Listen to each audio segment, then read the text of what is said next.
To be tube capital G here, got some Elemental Saber duels for you guys to check out. This is a deck I used to mess around with a little bit way back in the day before it came to the TCG. When Ancient Fairy Dragon got banned, I kind of lost interest because I thought the deck was like super reliant on the field spell in general. But when you lost Ancient Fairy Dragon, man, that really cut down the speed of the deck, because if you didn't open with that field spell, that temple, or your terraforming got ashed, it could be really tough with this deck. Although you will see a duel where the field spell is not even going to be used at all, and you know, this deck, if you give it enough time, it will outgrind the opponent. It's a pretty decent grind deck. So let's go ahead and roll it. The first duel is with Nekroz, and Nekroz are going to make a pretty slick play here, going to get a lot of advantage. I actually had a duel where I uploaded this and Nekroz did kind of this same play. It's basically where you use your Devi Ritual or your Imp Camp Nation, and you get two monsters on the field, and then you tribute for Zabord the Mega Monarch. And what this allows you to do is it allows you to throw all your copies of Herald of the Arc Light into the graveyard.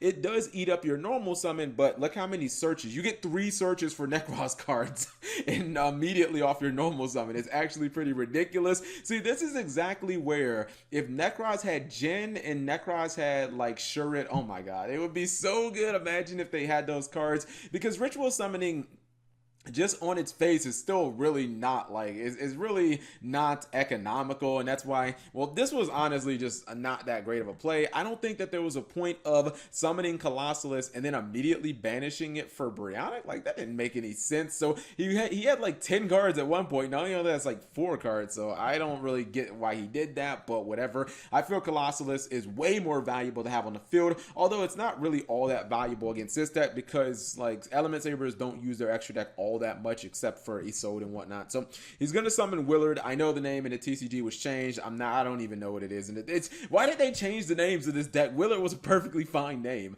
Anyways, he is going to use Valkyris in battle phase. I think where he goofed and he didn't realize, well, outside of him goofing and summoning Trishula turn 1, which is just dumb because you're not going to resolve the effect, but the fact that like he has battle immunity with the Willard, and that gives battle immunity to all his Element Sabers. So the fact is, this is just going to be shifted to defense mode.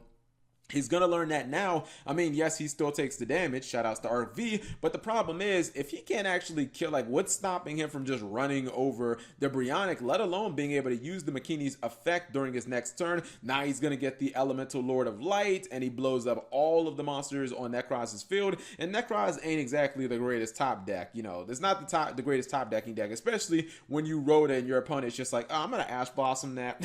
I'm just going to cut your line off from getting any new cards. So Nekroz get rolled. I really do believe Nekroz could be legitimate if it had, I mean, even if Jhin was at 1 and Shurit was at like 2.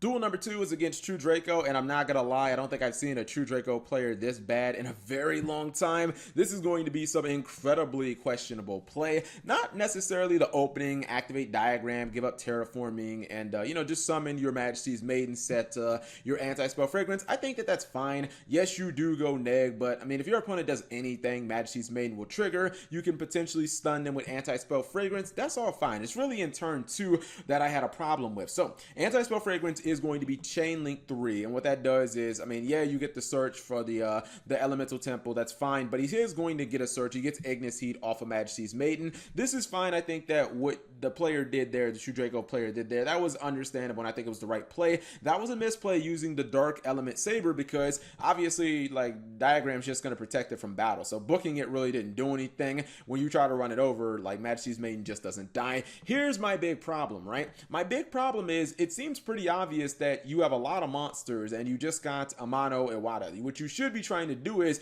get rid of this freaking domain, get yourself a disruptive card like True King's Return or maybe True King's Apocalypse. You can set that card on the field, you can flip it over during your opponent's turn, you can tribute it for Ignis Heat, you can blow up one of their monsters, and at that point you should be pretty good, and you're going to run this thing over in battle regardless. But I just don't know why this person seems so hell-bent on keeping this stupid domain that doesn't do anything. Like, you're leaving yourself completely open, especially when you know Element Sabers have their field spell. That field spell is so good because it allows them to summon, or allows them to use their effects without having to basically tribute or pay the cost from their hand. They get to pay it from their deck, and it's a Rhoda built into it as well. Now, they don't get a battle phase, but that's not until the next turn, and sometimes you can get OTK'd. So Rhoda is going to trigger Majesty's Maiden. He gets another search, but again, there's nothing defending him other than really this anti-spell fragrance. So we'll see exactly what happens here. He's going to get the search. He's going to summon Willard, and now Willard is 3,200 because there are so many different monsters with different attributes in the graveyard.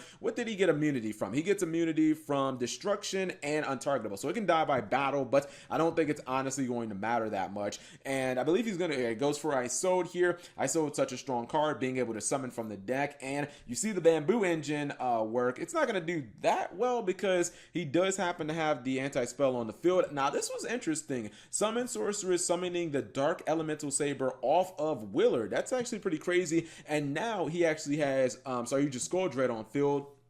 I think he's really just trying to summon this one right here. He's trying to summon Windrose, which is the Feather Duster, which means boom, all your bases are belong to us. He gets rid of Dragonic Diagram and the Anti-Spell Fragrance, and now that is an OTK. So you just get completely wrecked. Now just imagine how differently that duel could have went if he would not, or he or she would not have held on to this silly domain, because it basically sat in their hand the entire time and didn't do anything. You got OTK'd with all of these monsters that you racked up from Majesty's Maiden, but you never actually put them on the board. So what exactly was the point? I'm gonna pause for 1 second. I'm gonna show the deck. I don't think I'm gonna really explain it because I don't think that you need to explain much when it comes to Element Sabers, to be honest.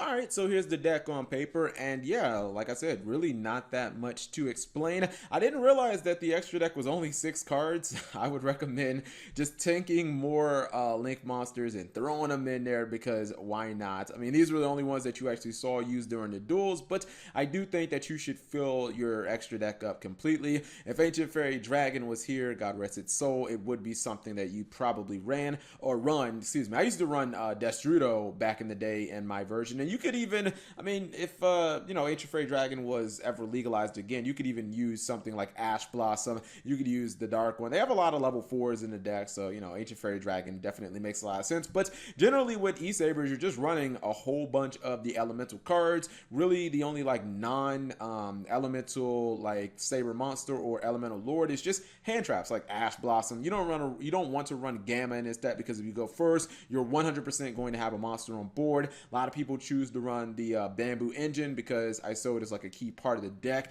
A lot of these monsters are warriors. Actually, well, I was gonna say, I think the entire archetype is warrior based, so going into Isode is pretty good. I would also consider running Monster Reborn, because if you don't open up with your palace, I liked it better when it was called Temple, honestly. But if you don't open up with your palace and you do have to discard one of your elemental sabers to activate another one, like Makini, which is the Rhoda for the deck, then it never hurts to have a Monster Reborn to be able to get that monster back from the graveyard. Or, you never know when you can reborn like a Saryuja Skull Dread, or just something important from your opponent's graveyard as well.